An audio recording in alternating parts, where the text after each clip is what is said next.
This is for phase 1. There's not a whole lot different in this phase. Each dragon has about one new mechanic that they don't do very frequently.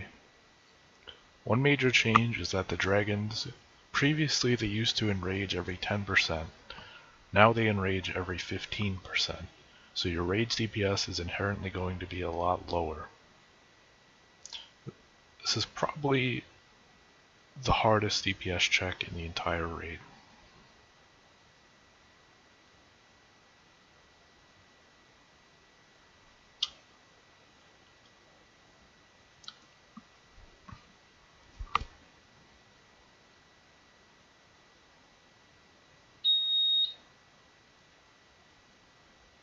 This yellow dragon has one new mechanic, and he'll do it about once or twice per group phase.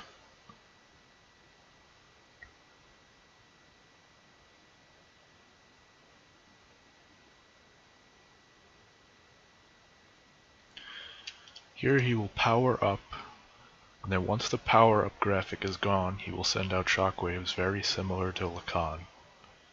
These are much faster though, but are iframeable. If you get hit by this shockwave, you'll be put into a rock, much like phase 4. Players have to kill the rock to break you out. The key iframe timing is right when his aura, his powering up aura, disappears, the shockwaves will start coming. You can either iframe into him and dodge them, they'll go right over you, or like this priest, you can run away and outrange them. You have to be far away to begin with to outrun them, otherwise you won't make it.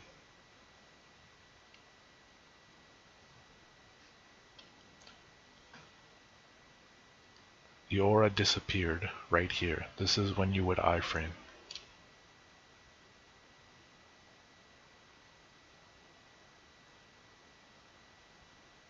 Only having one iframe, it's probably better to run away or be at range.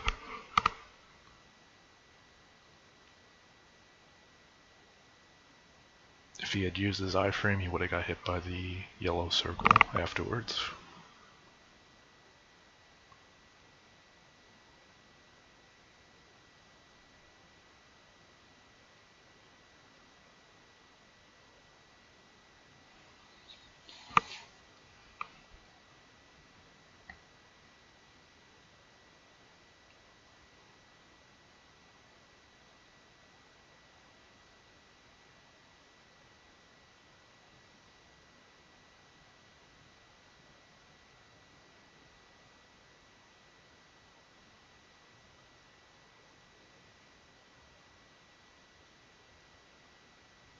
Again. Notice the Lancer iframes over it.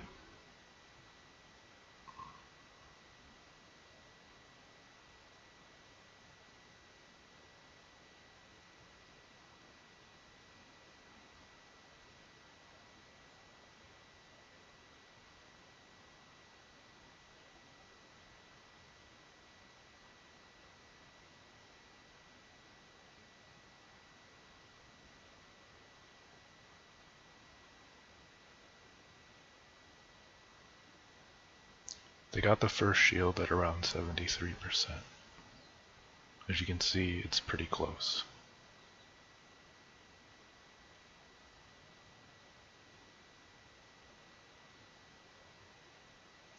The white dragon also has one new mechanic, and he can do it a varied number of times.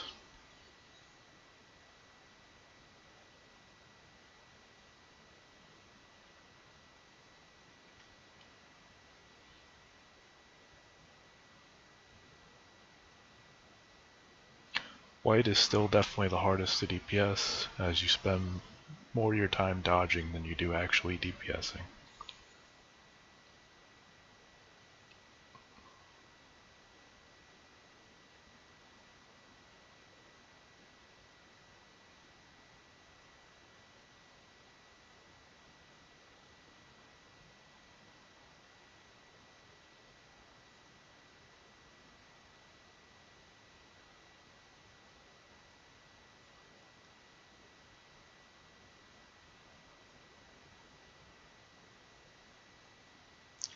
This is his new attack. It'll do 3 different zone attacks. It'll be out, in, out. If you're a priest, you can stand far away like this, and if you're a DPS, that inner attack, even though it is red, it is iframeable. You'd be instinctively iframing backwards, and that's the wrong decision. You want to iframe sideways. If you iframe straight backwards, you'll get hit by that. I'll play it again. Watch the melee here.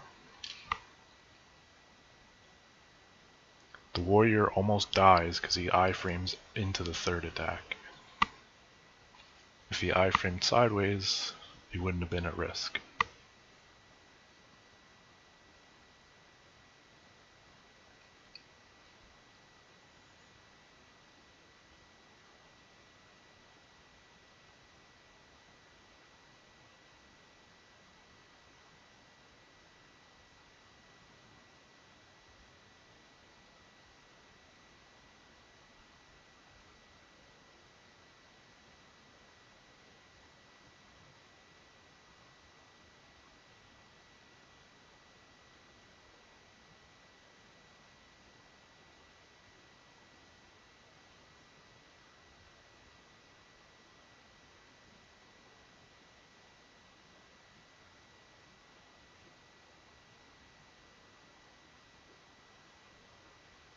Second shield is at 55.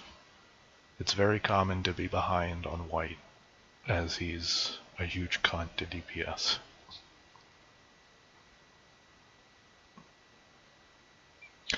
The red dragon doesn't have any new attacks, but a variance on his attack changes. His outer circle here and his inner circle, he can chain them back to back.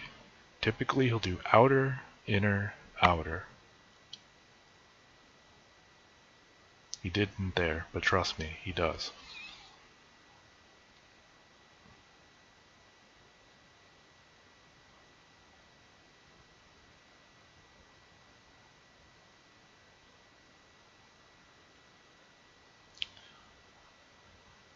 Placing the laser against the wall like this is ideal. If you face it anywhere else, you risk sniping one of the other groups. If you've ever died randomly on another group, that's probably why.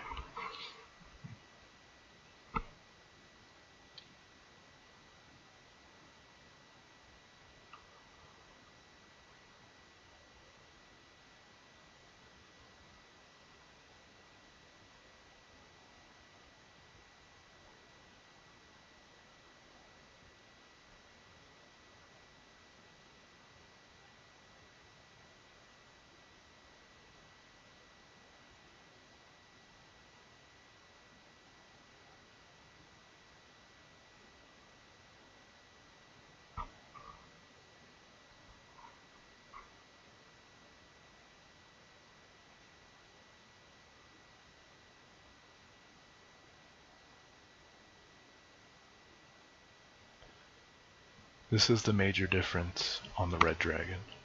You'll notice the Meldita that just spawned has a shield around it.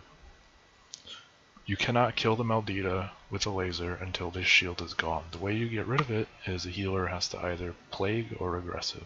Super simple.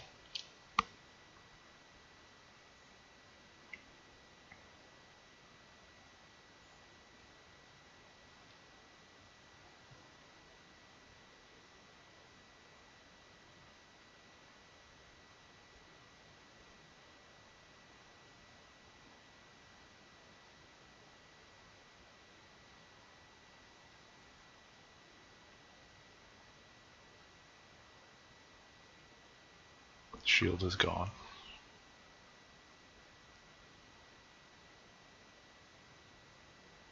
The Melditas are relatively harmless still, so it's not a priority.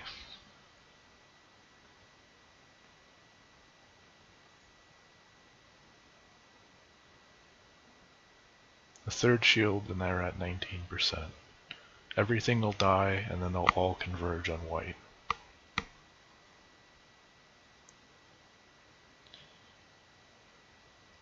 The orange dragon has one new attack, and it will only do it once.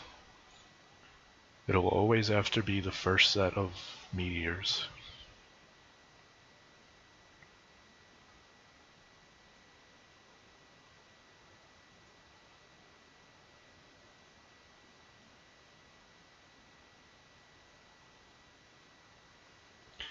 Here are the meteors. Now what's going to happen here is he's going to start powering up, similar to the yellow dragon. He will slowly get fire around him, and it'll grow, grow, and grow, until it disappears. Once it disappears, he'll send out a shockwave that'll deal a ton of damage to everyone. People, if you notice group 3, they're all missing health. Even if they were full HP, they risk dying. The shockwave is iframeable and blockable. The timing of it is right when his fire aura disappears.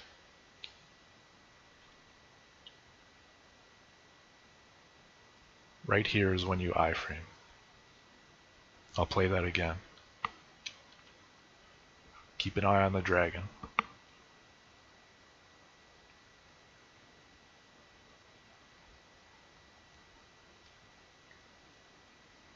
Luckily, he'll only do that once for each group.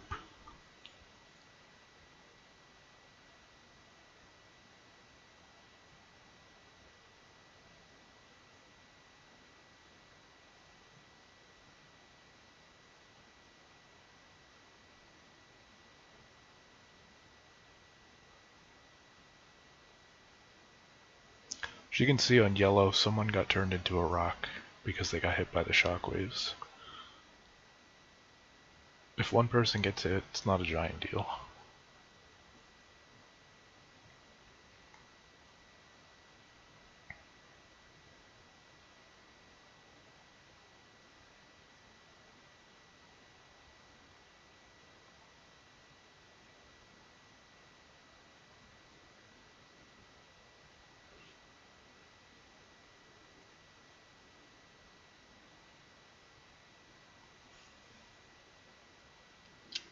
Easy enough.